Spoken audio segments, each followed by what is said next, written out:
नमस्कार, प्रणाम भोजपुरी जहान कैसन बानी आप लोग। तो स्वागत करता नहीं अपना न्यूज भोजपुरी में। तो हम लेके आयल बानी बुलेट राजा के खबर। अब हिट सॉन्ग देला के बाद फिल्म में एंट्री कर ली बारे। तो जी हाँ, आप सबके बता दी कि बुलेट राजा गायक से अब बन रहे हैं नायक।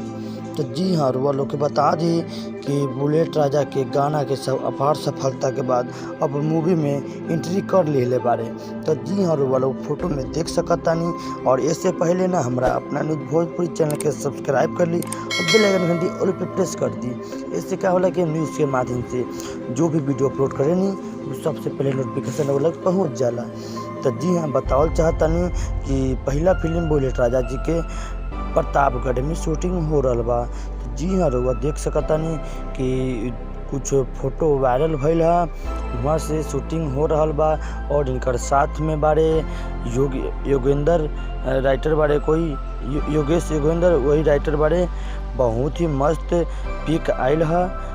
शूटिंग के समय प्रतापगढ़ में शूटिंग हो रहा बा। और रुआ बुलेट राजा के फैन बानी तो वीडियो के एक लाइक कर दी और एक शेयर कर दी। तो एक बार और बताओ चाहता नहीं कि बुलेट राजा के अब हिट गाना के बाद अब मूवी में एंट्री कर ली बारे। तो इनकर अब रुआ सब इतना चाहिए कि इनकर फुर्सत ना मिले मूवी करत। और रुआ सबसे यही कामना बा कि बुलेट राजा के फैन बानी तो वीडियो के लाइक सब्सक्राइब शेयर कर दी। और ऐसे ही हमरा इस चैनल से न्यूज आवत रहेला, जैसे में धनंजय धड़कन, अवधेश प्रेमी, मिट्ठू मार्शल और बुलेट राजा, लक्की राजा, ये सब के न्यूज आवत रहेला हमारा चैनल के माध्यम से।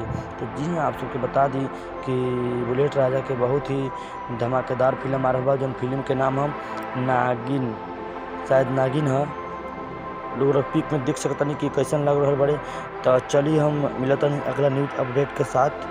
जय हिंद, जय भोजपुरी।